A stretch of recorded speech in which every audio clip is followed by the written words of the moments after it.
Welcome back to another edition of Lifting with the Stars. Our guest today is Tina. Tina is doing the most phenomenal job taking care of her health so she can take care of literally everybody, because I think you take care of so many people. I do. So she can best take care of the ones she loves, and she loves a lot of people. And the icing on the cake is Tina is consistently down 42 pounds from last January. So Tina, I want to ask you, one, I'm so proud of you. Thank you. What motivated you to get started training? In the very beginning or just this year? Let's say very beginning. Very beginning, I was overweight and I felt uncomfortable. My kids were younger and I didn't have a lot of energy. So I wanted to start losing some weight so I could have more energy to keep up with the kids. Cool. That's a reason a lot of people start. And so was that your initial goals? Did you have more goals than that? Well, just to feel better and look better and just overall have more confidence because, after having kids and everything else, you kind of gain a lot of weight and it takes a long time to come off. Yeah, I totally get it. It usually never comes off for most people. No, but that's the truth.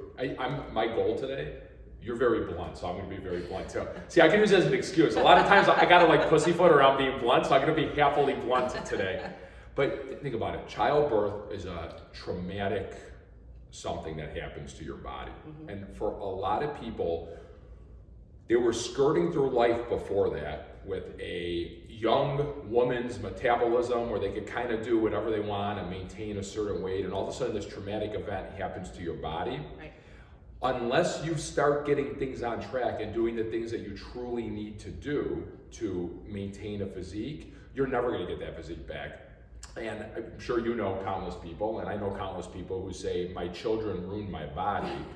Your children didn't ruin your body, your children shook your body up, but then it was on you to get things back on track if you want to get your body back. And also, as you age, it's harder. Oh, absolutely. Harder to lose weight, once they turn 50, menopause and all those things. It's a whole different ballgame than before children. I agree. I think here's what's harder though. What's harder is you actually have to be more diligent in doing the right thing. It is harder, but you can't not do the right thing. Does that make sense? Yeah. Usually anybody I know who look back, who we're talking about, type people, they go, oh, when I was younger, I was so lean and I was so in shape and all I did, it was swimming. I swam in high school. It was a lot of swimming. No, it wasn't swimming in high school. It was the fact that you were 18 years old and had the metabolism of an 18-year-old woman swimming in high school. Right. So as you hit especially post-menopause, it's harder, but it's harder in the sense of you don't have as much leeway. Right. It's not impossible. You lost 42 pounds since January and you are how many years young? 53. Okay, 53 years young. There's a young lady I trained this morning who turned 60 this summer. Her goal was to have a six-pack by the time she turned 60, and she has abs now if she pulls up her shirt. Very nice six-pack. She's very excited about that. So it's harder. And you know what her and I were talking about? I'm going to jump off topic a little bit and tell me if you can relate to this at all. Most people can never put the wine down. And this is what I mean by that. Everybody has stopped drinking at some point in time. Right. So they stop drinking for a month, they lose 5-10 pounds on the scale, and then they start drinking again. But they're convinced in their head that if they had stuck with not drinking, month 2, they would have lost another 5 to 10 pounds. Month 3, they would have lost another 5 to 10. Month 4, and it's that was the one thing they needed to change. And this is what her and I were discussing this morning. The woman who's 6 years old, she didn't realize that there's levels to this. That's just step 1. Right. That's going to get you maybe 5 pounds, but after that, everything stops. You need to then go on to step 2, to step 3, to step 4. And unless you keep progressing, doing those right things, your body's never going to keep progressing. Can you relate to that at all? Absolutely. Yeah, absolutely. Because that's that was kind of my thing. I've always lost 20 pounds. I've always lost 20 pounds, but I never got to the next step. And so maybe it wasn't wine, but I could keep it together and work hard and get to that step. And then you and Gina always say, what gets you to point A you know, from point A to point B, B to C, whatever. And that's kind of like what last January was for me. It was like, I need another step because the 20 pounds, I can lose the 20 pounds. I can also gain the 20 pounds, but I need to lose more than the 20 pounds. Yeah, I did nobody, when I was thinking about like us meeting today, I was thinking I say that, but a lot of times people don't want to hear it. The idea like what gets you from point A to B is not the same thing that's going to get you from point B to C or C to D. I think a lot of that has to do with it's so hard to change behaviors. So when you change a behavior and you start seeing a result, it's so exciting, like it's awesome, right? And then you start to get a little comfortable, you start to become happy with the way things are, and you never take that next step, and then before you know it, things just start going backwards. Right. Or you feel like, oh, I got this, and it's easy, and then like you stop tracking or weighing stuff, and you're like, oh, I can just eyeball it because I've been doing it for so long, and then before you know it, it's like all the pounds start coming back because you're not diligent with like what is really working. I feel like it's a two-part process. It's one, you need to follow a proper plan with both training and with nutrition to get you to where you want to be. And then once you get there, you need to learn how to maintain it, which is a whole different plan. Because it actually takes somewhere between 1.5 years and 2 years to take your new weight you're at or new fat loss or whatever you want to call it and make that your new set point where that's where your body is going to return to. Meaning like if you went on vacation and you completely just fucked up for a week and you were just drinking whatever you want and eating whatever you want, like 2 weeks from you getting back on track, the set point that your body will return to. So if you're somebody who just lost 42 pounds, your set point ain't gonna be 42 pounds back down. Like you're gonna put some weight back on. But if you're somebody who cemented that, it would become your new set point unless you started doing a lot of stuff for a consistent period of time to move you in the opposite direction. And as I'm saying that, it's funny if you think about it, going back to the girl we're talking about who is in high school on the swim team, right? Okay. So let's say we're talking to her now, she's in her mid-50s. Like, was it a year of not great work from high school that pushed her back? No, it was decades. Right. So let's rewind now, where we leave off. Before you and I met, what types of things have you tried in the past? Like exercise, nutrition? Once I decided that I wanted to do something for me, at the time was that transformation, 14-week. Yeah, we don't have to name names. Whatever it was, but you did so much, and if you lost it, that you got half your money back or whatever. So that was like my first introduction to like a gym type setting because I had never really done any kind of lifting weights or any of that stuff. Cool. Yeah, so that was like probably in 2016, 17. So I just thought of this as you were saying this, and we were talking about this a little bit before we started filming. Before you tell me about your results, so if you lost the weight, if you achieved your goal, they give you half your money back. Yeah, right. Okay. So what do you do for a living? I own my own garage door company. Okay. So you install garage doors. Yeah. And you install quality garage doors, Yeah. and people are happy with it. Okay. After you install a garage door, a quality garage door, your customers are happy. Yeah. Do you give them half their money back? Right. So right away, I have one red flag is raised, but. What kind of results did you see? Because I bet you saw some results. I did, and I lost the weight. I was able to get half my money back, and I was like, felt very accomplished, like I did what I wanted to do. Awesome. And you lost about how much?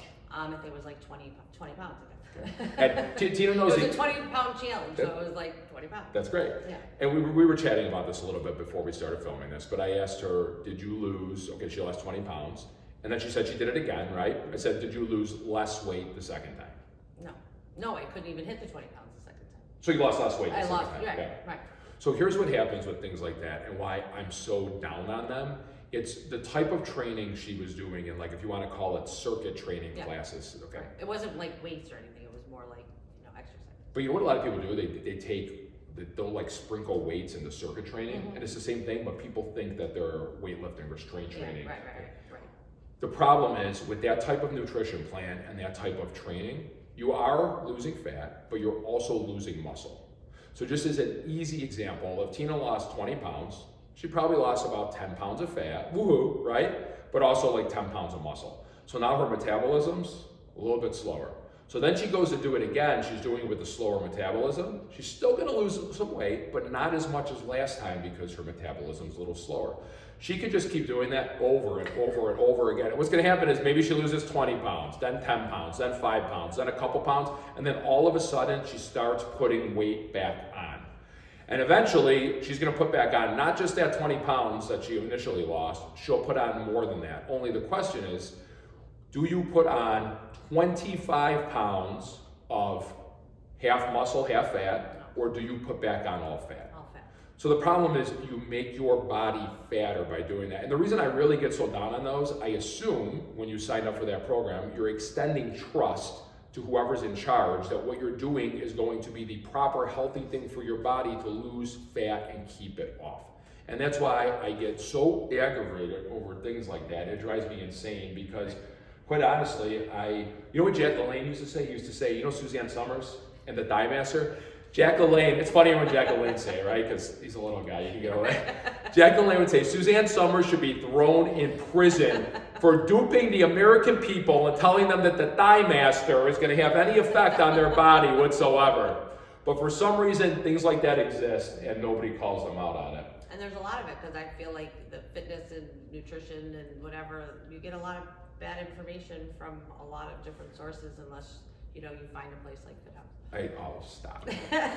But I agree. I think there is a ton of it. I think it's for a lot of different reasons. I don't think the people in charge are necessarily duplicitous and they're after you and they're doing it from a bad place. I think they genuinely don't have the education to know.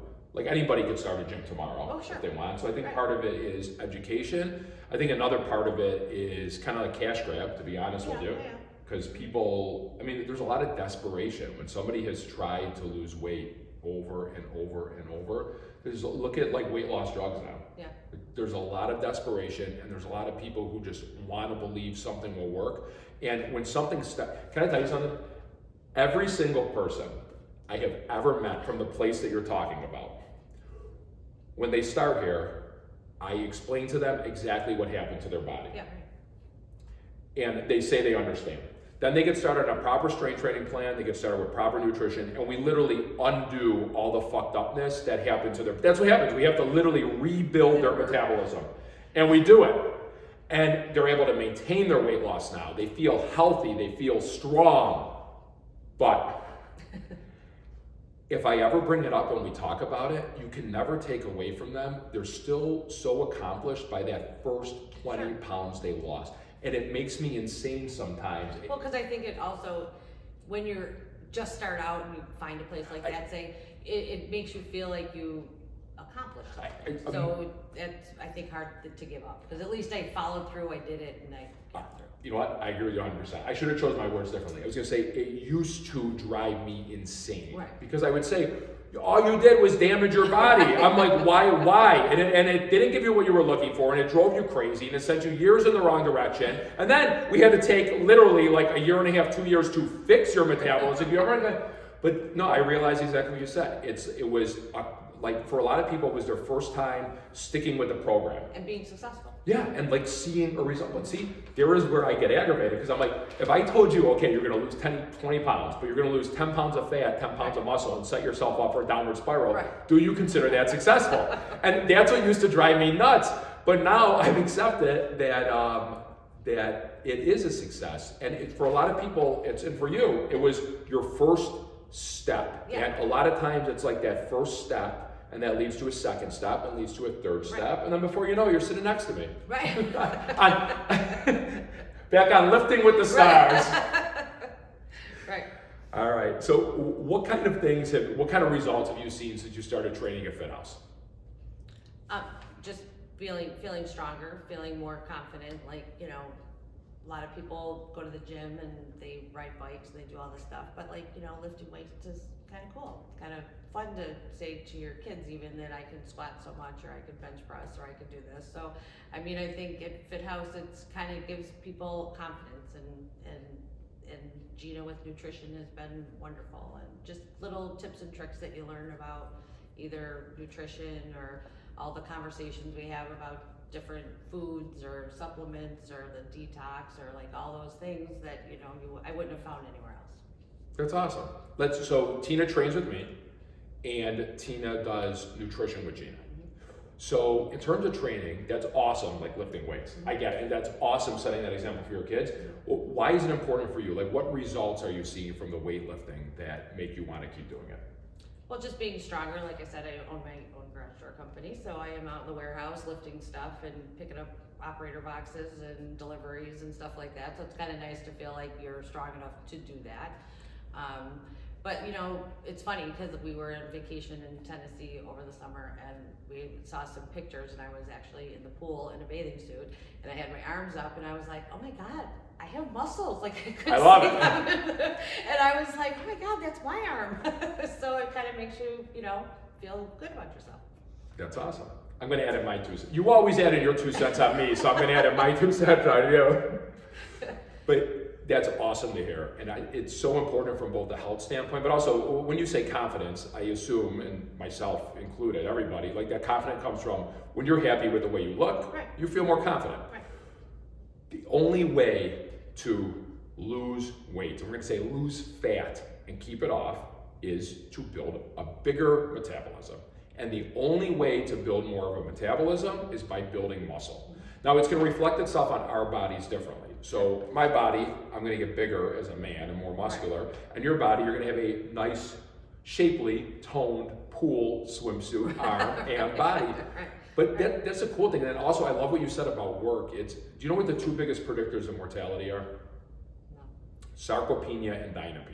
So that's just the fancy exercise science words for the loss of strength and the loss of muscle mass. And as you lose those, and it starts in your mid-20s, that's when all your defenses in your body start to slow down, and that's when your metabolism starts to slow down. So from an aesthetic standpoint, as you're losing strength and as you're losing muscle, your metabolism's going down. That's why it's so much easier to pack on weight when you get older, and that's why it's so hard to lose it while you're older. And then also from a health and longevity standpoint, I heard a doctor say this once and I really liked it. He said, everybody has something in their genes. So one person might have diabetes in their genes, one person might have cardiovascular risk, one person might have Alzheimer's, brain disease, right? As you lose strength and as you lose muscle, your defenses go down and you're more open to whatever your genes have in store for you. But if you keep your strength and muscle as you age, you keep your brain strong, you keep your body strong, and you are less likely to succumb to any of those things that we're talking about. You are more likely to live to a ripe old age and a functional ripe old age. Not like in a hospital bed or in a nursing home where somebody else is wiping your ass, and you have to think about that. You have to go through that indignity. A guy I just started training, he's in his early 70s and he just started, and literally the biggest driving thing for him is he does not want to have to go through the indignity of living in a nursing home and having somebody wipe his ass and somebody take care of him for the last, like imagine for a week how embarrassing that would be, let alone imagine like a decade plus of your life. Right, no, not fun. Not fun. Not Not fun a good at all. quality life. not a good quality life. No. Okay, so what kind of results have you seen? Take us through your journey of doing nutrition with Gina, because like you talked about in the past, you would lose 20, right? Put it back on. But when you first started doing nutrition with Gina, kind of the same thing happened. Lose 20, put it back on. So take us through that journey. Well, I think because once, like 20 was always the number in my head. So when I would get there, I'd be like, oh, okay, I got this, you know, and then I would tell Gina, I'm good, you know, I'm going to maintain, going to do it myself, whatever. And like I said, you get off of tracking, you get off of weighing food, you get off of all those things, and before you know it, it comes back. But I mean, since, I don't know, there was a whole COVID year, I had lost some then, and then COVID happened, and then I had to start over again, and then, you know, so. You know what, I probably shouldn't say this, but you said something to me the other day that rubbed me the wrong way. But you always tell me I say stuff that rubs you the wrong way, so no, it didn't rub me the wrong way, but you said something that I was actually thinking about, and I brought it up to Gina when I got home, so. You said to me, you know what was kind of nice about COVID? You said it was kind of nice that I didn't have to wake up at 5 o'clock in the morning to be at the gym at 4:30 in the morning, to be at the gym at 5:30 in the morning. And it was nice just like waking up and just hanging out in the pool with my kids. Like it was a nice little break. And we were early in the morning, we were kind of rushed. And this is what I wish I would have said in response. But then I also had a different viewpoint on it. What I wish I would have said in response was, you didn't like it when COVID was over and you had put on a whole bunch of weight again, and your confidence was low, and you weren't strong, and you were feeling terrible. And that's what a lot of people do. A lot of people kind of live like a hedonistic lifestyle where they eat what they want, they drink what they want, they F who they, I just drew that in because I remember. They just kind of do what they want, and your body tells. Like, you could look at somebody's body and tell what kind of lifestyle that they're living. But that's what I wish I would have said. But then I thought about it a little bit, and then I saw your point. So I want to ask you what your point is. I want to tell you what I saw, and then maybe someone could take a message out of this. Well, no, I don't. I remember talking about that the other day. But I guess my point was more like things weren't as busy and as rushed. So like, you know, you got to spend more time with your kids and to do those kinds of things. And like, you know, now it's kind of like a challenge to get up, you know, 3 days a week at 4:30, and you go to bed early, and you kind of like miss that time with your kids because you know they're in school, you're at work, whatever. So I just meant like the slower part of that COVID was really kind of nice.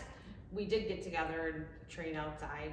I remember. Parking lot. Oh, Cuomo's gone now. All right, don't tell anybody. No, but it was also not at 5:30 in the morning. It was 7 or 7:30, or you know, like it just seemed like life was a little slower, and you had time to like put in other things. I totally get it. But again, I was like, when we talked about the people who saw it as a success, the weight was lost. Yeah. I tried to look at it from a different perspective then. I was talking to Gene about it. And then, you know what I took from it? Getting up at 4:30 in the morning sucks. Like, I wish I didn't have to wake up. I wake up at 4:15. I wish I didn't have to wake up at 4:15. Right. I wish I didn't have to do a lot of things. Right. But life is a game of choices and a game of if you want to call it sacrifice, right?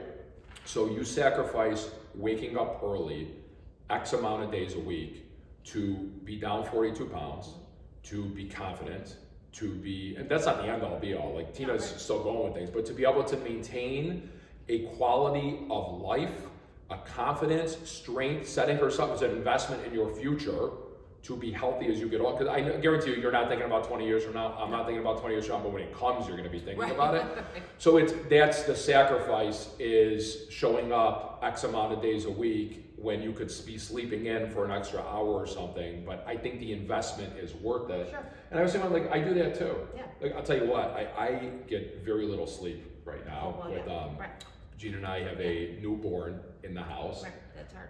But it's important to me to stick with what I'm doing. And I'll be honest, I'm not thinking right now, like, okay, 40 years from now, I don't want to be in a nurse. You know what I mean? It's too, like, there's too much chaos going on right now to think about that. Yeah.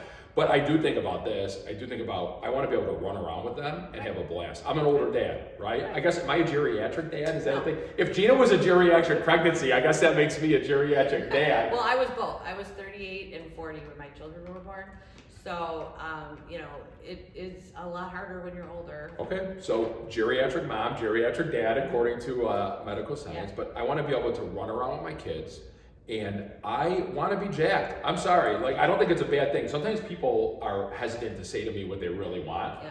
I want to be jacked. I want to be lean. You know why? Because when I wake up in the morning and I see myself in the mirror, I feel good. I have more energy. I have more confidence. I'm on top of my game. There's like no negatives to it. And I think, is that what you mean when you say confidence? Yeah, well, for sure.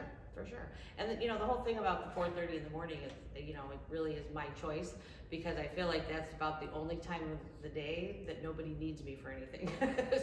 So that's why I've carved out that time for me, because it would be too hard to try to come at night or dinner time or in the middle of the day. You know, like, that's the time when nobody needs me, the kids aren't, you know, I'm not neglecting anybody, and I'm giving, you know, time for myself so that I can be there to do what they need when they need me to do. I love it. I did something, I can relate as a parent now. I had to switch my workout times around, and like Saturday as an example, here's what I had to give up. I had to sacrifice something, because I wake up early on Saturday and I come in and I train now before I actually start working and training clients. I had to sacrifice on Friday night. I don't sit around and fuck around on my phone for like an hour and a half. Like, when Gina goes up and Teo goes up and Romeo goes up, I go up, and that's it. But that sacrifice, I'm not sitting around on my phone for an hour and a half. Guess what? I get to lift another day a week. I'm there for my family. I feel much better. In my estimation, for me, it's worth that sacrifice. Sure. Okay, so you talked about with Gina, when you were doing nutrition, you would lose 20, but you never really had like a set goal, so the Right. 20 would come back. Well, I would always say, well, I just want to lose 20 pounds. I just want to lose 20 pounds. But really, I mean, yes, it's great to lose 20 pounds, but it wasn't really where I felt more comfortable. So now that I've lost 40 pounds, it's like, okay, really now I feel much better than I did Right. by just losing the 20 pounds. So like I haven't yet hit the goal that I've set out for myself. So even though Gina and I are taking a little bit of a break from nutrition right now, I also am still tracking. I'm still more conscious. Like I'm still, and I haven't gained any. I haven't really lost any. But for the last 4 weeks since the baby came and everything else and the holidays and whatever. So, I feel like I'm not ready to say like, okay, I'm done because I haven't really hit that goal yet. Yeah. Well, so something happened not great last year, and then this year is totally different. So 2 years ago, I remember at January, you were literally like this. Tina had a lot of personal things going on in her life. When I say Tina takes care of everybody, I literally mean Tina takes care of everybody. So she had a lot of shit going on, is the best way that I could phrase it. And you were doing nutrition with Gina, and you said, I want to take a break doing nutrition with Gina.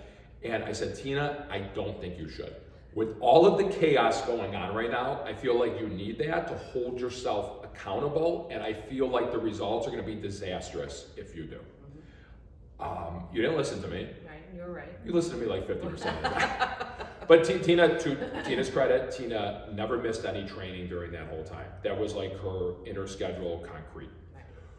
You put on, I think, like 30-something pounds, if I remember correctly. So she put on 30-something pounds, and we were talking about like what the lesson is from that, but I think you just summed up what the lesson is from that. In January of last year, Tina synced back up with Gina for nutrition, and what was the difference this time in terms of your goal?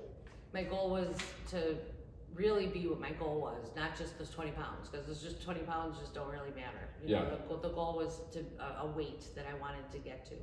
And so, with Gina's help, I kind of pushed through that comfort zone of the 20 pounds and into the next 20 pounds, which now we're down to 42 pounds. So we're almost into like the next 10 pounds. So, so now it's like, it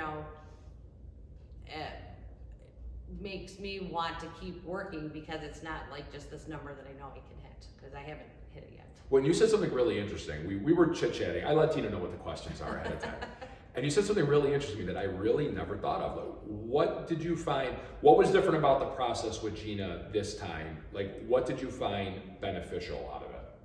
Well, I mean, I'm here with you in the morning, and then I talk to Gina once a week. And so, like, when you're having a bad week or whatever, Gina always has great,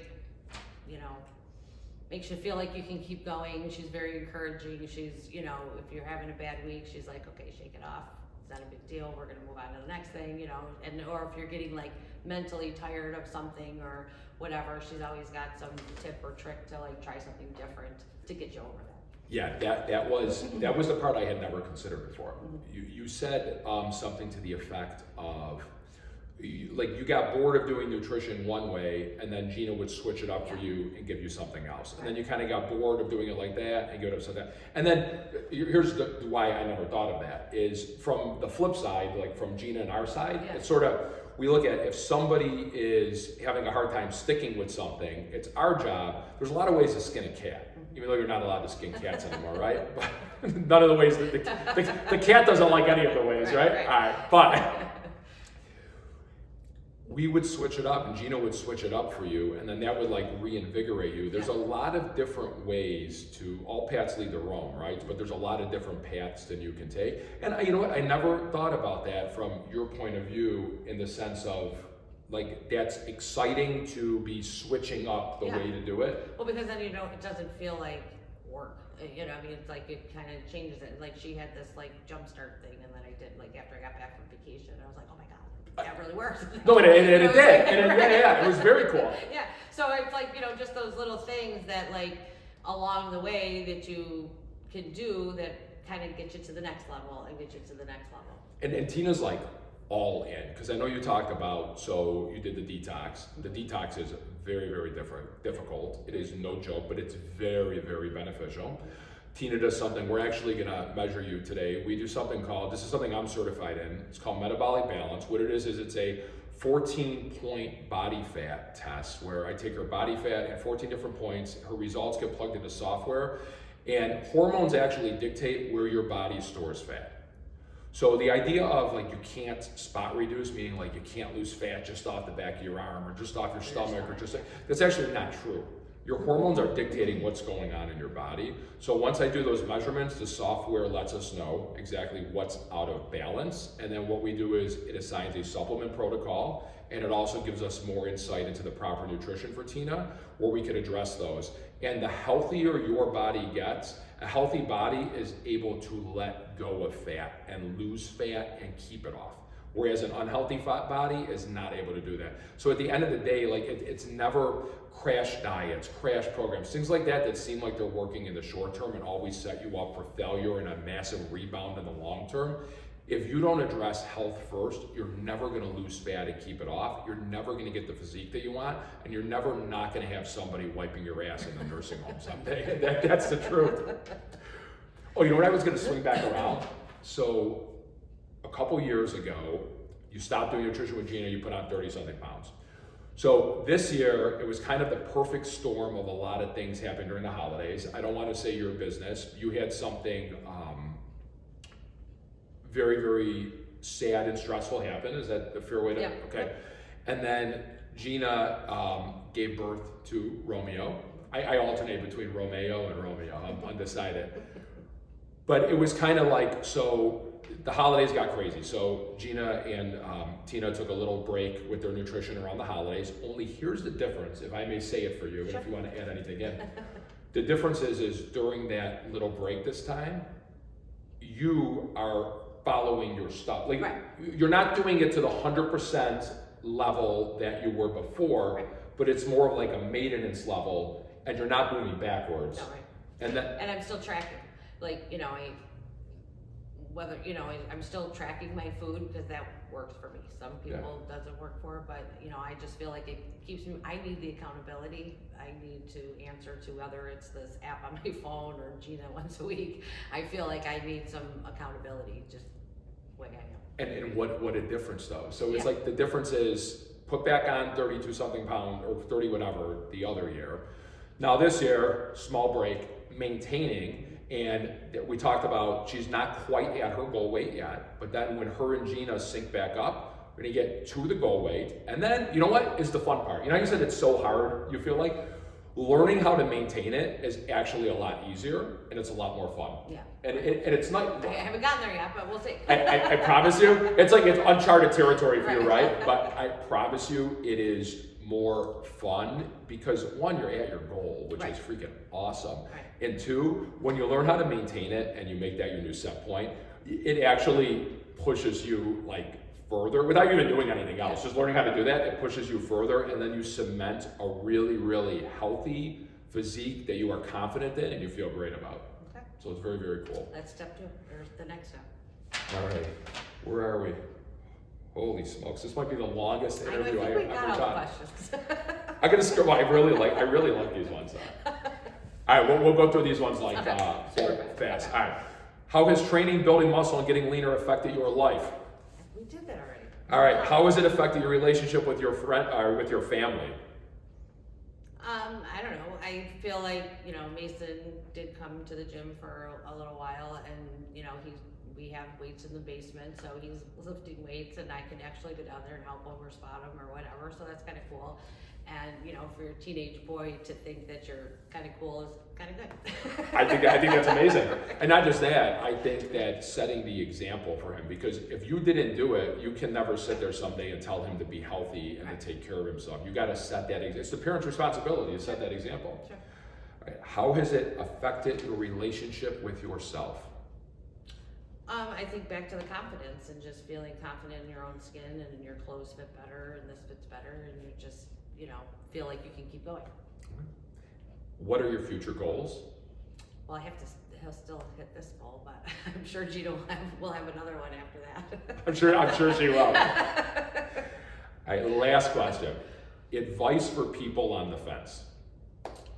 I think you just have to just do it. You just have to try, and it's not always gonna look pretty, and it's not always gonna be easy, but, you know, like I said, you get to a point where, you know, you do hit the goal and you can keep going, you know, eventually it's gonna work. And I think that if you know, you can't be too hard on yourself. It's definitely a journey. It's not like a sprint, so just because you get something done, you know, you have to be able to take the next step. I love that. Like never give up. Right. You could have, I can't tell you how many times people, I tell people all the time, you only like fail when you quit. So we could say, look at a couple years ago, if we were doing this interview at that time, you could say, boo hoo hoo, I fell off my nutrition, life got crazy, I put all this weight back on, I'm never gonna be able to achieve this, blah, blah. No, you got back on, and Tina just summed it up, like, it's a journey. I don't know anybody who just like skirts from point A to wherever they wanna get with no hiccups, with no problems, and just does it. It's a journey, you just can't give up. Right, and I think that, you know, like anything in life, you know, it's hard, but that's the whole point. So, I mean, the only things that are worth it are hard things, right? Right, exactly. So I think that you can't give up. And I think that the other thing is, and maybe it's just a woman thing, but we're very hard on ourselves. And I think sometimes we need to show ourselves a little bit of grace, because we are responsible or love a lot of people or take care of a lot of people, but we have to also include ourselves in that. Awesome. Tina, thank you very much for your time. Gina and I appreciate you very much. We are both so proud of you. Thank you. And thank you very much for taking the time. Thank you. We hope you found value in this interview.